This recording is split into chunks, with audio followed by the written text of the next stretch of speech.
Hi friends, welcome to Selvi home kitchen. தலை செய்வரப்ப முடி கொத்து கொத்தா கொட்டுதா? தலை முடி நல்லா அடர்த்தியா வேணுமா, ஷைனிங்கா வேணுமா? இதுக்கு இது ஒன்று போதுங்க. இந்த பேக் போட்டிங்கன்னு வச்சுக்கோங்களேன், தலை முடி கொட்டவே கொட்டாது, நல்லா அடர்த்தியா நீளமா வளரும். அது எப்படி செய்யறதுன்னு உங்ககிட்ட நான் சொல்லி கொடுக்க போறேன். இது வாரத்துக்கு 2 தடவை போடுங்க. கண்டிப்பா 2 monthsல உங்களுக்கு நல்ல ரிசல்ட் கிடைக்கும். இந்த பேக் சின்னவங்கலேருந்து பெரியவங்க வரைக்கும் யார் வேணாலும் போடலாங்க. நல்ல ரிசல்ட் கிடைக்கும். இது எப்படி செய்யறதுன்னு பார்க்கலாம் வாங்க. ஃபர்ஸ்ட் என்ன எடுத்துக்கிறோம்னா கருவேப்பிலைங்க. நம்ம சமையலுக்கு கருவேப்பிலைய இல்லாம யூஸே பண்ண மாட்டோம். அதே போலதாங்க ஹேருக்கும் ரொம்ப யூஸ் ஆகும். இந்த கருவேப்பிலைய நல்லா வாஷ் பண்ணிடுங்க. அப்பதான் அதுல இருக்க டஸ்ட் எல்லாமே போயிடும். இங்க பாருங்க, இந்த மாதிரி வாஷ் பண்ணிட்டு அதுக்கப்புறம் ஒரு மிக்ஸி ஜாரை எடுத்துக்கோங்க. மிக்ஸி ஜாரை எடுத்து அந்த தண்ணியை எல்லாம் வடிகட்டிட்டு அப்படியே அந்த கருவேப்பிலையை அதுல போடுங்க. இது ஒருத்தருக்கு அப்ளை பண்ற மாதிரி தாங்க நான் அந்த கருவேப்பிலையை எடுத்திருக்கேன். உங்களுக்கு எத்தனை பேர் அப்ளை பண்ணுமோ தெரிஞ்சுட்டு அதுக்கேற்றபடி கருவேப்பிலையை எடுத்துக்கோங்க. அதுக்கப்புறம் இந்த செம்பருத்தி இலைங்க. இந்த செம்பருத்தி இலை ஒரு 4-5 எடுத்திருக்கேன். செம்பருத்தி இலை இல்லைன்னா கவலைப்படாதீங்க, ஒன்றும் தேவையில்ல. அதுக்கு பதிலாக நீங்க பச்சை பயிர் கூட யூஸ் பண்ணிக்கலாம். இங்க பாருங்க, அதுக்கப்புறம் செம்பருத்தி பூ ஒன்று போட்டுக்கிறேங்க. அதுக்கப்புறம் வெந்தயத்தை ஒரு 1/2 மணி நேரம் ஊற வச்சிருக்கேங்க.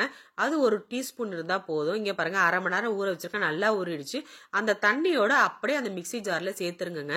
இங்க பாருங்க, சேர்த்தாச்சு. வெந்தயத்தை நல்லா ஊற வச்சே சேர்த்துக்கோங்க. அப்பதான் நல்லா அரைப்படும் மிக்சியில. அதுக்கப்புறம் என்ன எடுத்திருக்கேன்னா கத்தாழைங்க. இந்த கத்தாழையில 2 சைடும் அப்படியே முள்ளை எடுத்துருங்க. இங்க பாருங்க, முள்ளை எடுத்தாச்சு. அழகா கட் பண்ணிக்கலாம். இந்த மாதிரி பாருங்க, முள்ளை சீவிட்டு அதுக்கப்புறம் எவ்வளவு கத்தாழை வேணுமோ அவ்வளவு கத்தாழை எடுத்துக்கோங்க. நான் ஒருத்தருக்கு தான் யூஸ் பண்ண போறதுனால இவ்வளவு போதுங்க கத்தாழை.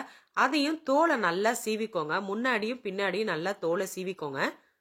நீங்க இது இல்லைன்னா கத்தாழை ஜெல்லு கூட இருக்கும்ல, உங்க வீட்டுல கடையில வாங்கி வச்சிருப்பீங்களா, அது கூட சேர்த்துக்கலாம். ஆனா இந்த மாதிரி நேச்சுரலா இப்படி சேர்க்கறதாங்க ரொம்ப நல்லது. ஹேருக்கு growth நல்லா ஆகும். இந்த கற்றாழை எதுக்கு சேர்க்கிறோம்னா முடி நல்லா ஷைனிங்கா இருக்குங்க இந்த கற்றாழை யூஸ் பண்ணும் போது. இதை நீங்க 2 months இந்த மாதிரி யூஸ் பண்ணீங்கன்னா உங்களுக்கே தெரியும் எவ்வளவு டிஃபரன்ஸ்ன்னு. இங்க பாருங்க, கத்தாழையும் சேர்த்தாச்சு. அதுக்கப்புறம் மெயினா ஒண்ணு சேர்க்க போறோம், அதாங்க கொஞ்சோண்டு தயிருங்க. இந்த தயிர் எதுக்கு சேர்க்கிறோம்னா பொடுகு நிறைய இருந்துச்சுன்னா இந்த தயிர் சேர்த்தீங்கன்னா பொடுகு எல்லாம் போயிடுங்க. உங்களுக்கு கோல்டு உடம்பா இருந்தா இந்த மாதிரி தயிர் சேர்க்க வேணாம். இல்லாட்டி 1 ஸ்பூன் தயிர் சேர்த்துட்டு கொஞ்சமா தண்ணி சேருங்க. ஏற்கனவே வெந்தய தண்ணி வேற ஊத்திருக்கோம், தயிர் கொஞ்சம் இருக்கு, அதனால கொஞ்சமா தண்ணி சேர்த்துக்கோங்க. அப்புறம் இது மிக்ஸி ஜார்ல நல்லா மையா அரைச்சிட்டு வந்துருங்க. இங்க பாருங்க, இந்த மாதிரி மையா அரைச்சிட்டு வந்துருங்க. அப்புறம் இந்த பேக் எப்படி போடுறதுன்னு உங்ககிட்ட சொல்றேன். இந்த பேக் போடுறதுக்கு முந்தின நாள் நீங்க தேங்காய் எண்ணெயை தலை ஃபுல்லா நல்லா அப்ளை பண்ணிட்டு படுத்துருங்க.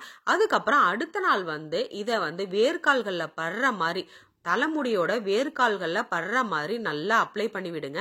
அப்ளை பண்ணிட்டு ஒரு 30 நிமிஷம் அப்படியே காயிட்டுங்க, அப்படியே விட்டுருங்க. அதுக்கப்புறம் போய் பாத் பண்ணிட்டு வந்துட்டீங்கன்னா நல்லா உங்களுக்கே டிஃபரன்ஸ் தெரியும், அன்னைக்கே தெரியும். இது 2 monthsக்கு ரெகுலரா பண்ணுங்க. வாரத்துல ஒரு 2 நாள் பண்ணி பாருங்க. அதுக்கப்புறம் உங்களுக்கு டிஃபரன்ஸ் தெரியும் 2 monthsலே. ட்ரை பண்ணி பார்த்துட்டு எப்படி இருக்குன்னு சொல்லுங்க. இந்த வீடியோ பிடிச்சிருந்ததுன்னா லைக் பண்ணுங்க, ஷேர் பண்ணுங்க, சப்ஸ்கிரைப் பண்ணுங்க. பாய். மீண்டும் அடுத்த வீடியோல சந்திக்கலாம். பாய்.